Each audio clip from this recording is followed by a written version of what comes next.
اللہ نے قرآن کریم میں جب کپڑے کو ذکر کیا جو ہم اور آپ پہنتے ہیں تو اللہ نے احسان جتلاتے ہوئے فرمایا لوگوں والانعام خلقها لكم فيها دفء ومنافع ومنها تاكلون، اے میرے بندو تمہارے رب نے اللہ تبارک و تعالیٰ نے تمہارے لیے چوپایوں کو بھی پیدا فرمایا۔ چوپایوں کا فائدہ کیا کیا کہ اس سے تم اونی کپڑا بھی نکالتے ہو جس سے تم اپنی گرمی حاصل کرتے ہو، ٹھنڈی میں بچتے ہو، اور بہت سارے فائدے کی چیزیں تمہیں جانوروں میں مل جاتی ہے۔ وَمِنْهَا تَأْكُلُونَ، اور بھوک ہونے پر کھانے کے وقت میں کھا بھی سکتے ہو، جانور کھائے بھی جا سکتے ہیں، ان کے بال ان کے اون سے کپڑے بھی تیار کیے جا رہے ہیں۔ اللہ نے احسان کے طور پہ ذکر کیا، ٹھنڈی کا کپڑا، گرمی کا کپڑا، سب کپڑے کا ذکر اللہ تعالیٰ نے قرآن کریم میں کیا۔ امام ابن رجب رحمۃ اللہ علیہ اپنی کتاب لطائف المعارف میں لکھتے ہیں، حضرت عمر ابن خطاب رضی اللہ تعالیٰ عنہ کا ایک قول لکھتے ہیں کہ جب ٹھنڈی کا موسم شروع ہوتا تھا تو حضرت عمر لوگوں سے اعلان کرتے تھے اور کہتے تھے ان الشتاء قد حضر، اے دنیا کے لوگوں، اے میری سلطنت میں رہنے والے، میری رعایا، ٹھنڈی کا موسم بالکل جاری و ساری ہو گیا، شروع ہو گیا۔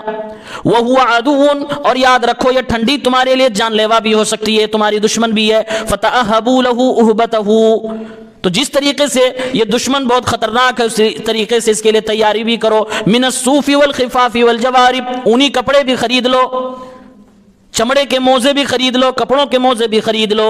فَإِنَّ الْبَرْدَ عَدُوٌ، کیونکہ یہ سخت ٹھنڈی انسان کی دشمن ہے۔ سَرِيعٌ دُخُولُهُ وَصَعْبٌ خُرُوجُهُ، یہ انسان کے اندر بہت جلد داخل ہو جاتی ہے لیکن نکلتی بڑی مشکل سے ہے۔ یہ حضرت عمر اپنی رعایا میں اعلان کرتے تھے، اپنی رعایا کو آگاہ کرتے تھے کہ ٹھنڈی کا موسم شروع ہو رہا ہے، جان لیوا ہے، اس سے بچنے کی تیاری کرو، جیسے تمہاری تیاری ہونی چاہیے اس طریقے کی تیاری کرو۔ یہ حضرت عمر رضی اللہ تعالیٰ عنہ اپنی رعایا سے کہتے تھے۔ جب ہم قرآن پڑھتے ہیں تو قرآن میں آگ سینکنے کے بارے میں بھی آیت ہے۔ یہ جو جل رہا ہے الیکٹرانک، یہ بھی آگ سینک رہے ہیں۔ بعض جگہوں پہ لوگ کوئلہ جلاتے ہیں، بعض جگہوں پہ لوگ لکڑی جلا رہے ہیں، الگ الگ طریقے سے آگ سینک رہے ہیں۔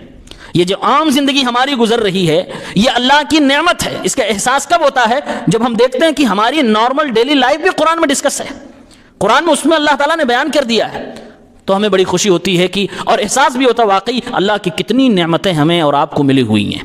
اس سخت سردی کے موسم میں یہ گرم کپڑا اللہ کی بہت بڑی نعمت ہے، یہ سائبان، یہ چھت اللہ کی بہت بڑی نعمت ہے، یہ بند دیواریں ہمارے لیے اللہ کی بہت بڑی نعمت ہے، گرم پانی کے آلات ہمارے لیے اللہ کی بہت بڑی نعمت ہے، وضو کرنے کے بعد، نہانے کے بعد موٹے کپڑے جس سے ہم اپنے پانی کو سکھاتے ہیں، یہ اللہ کی بہت بڑی نعمت ہے۔ ان نعمتوں کی قدر ان سے پوچھئے جو روڈ پہ زندگی گزارتے ہیں، جن کے سر پہ نہ کوئی چھت ہے، نہ دائیں بائیں کوئی دیوار ہے، نہ بدن پہ کوئی گرم کپڑا ہے، اور اگر بھیگ جائیں تو پوچھنے کے لیے نہ کوئی موٹا کپڑا ہے۔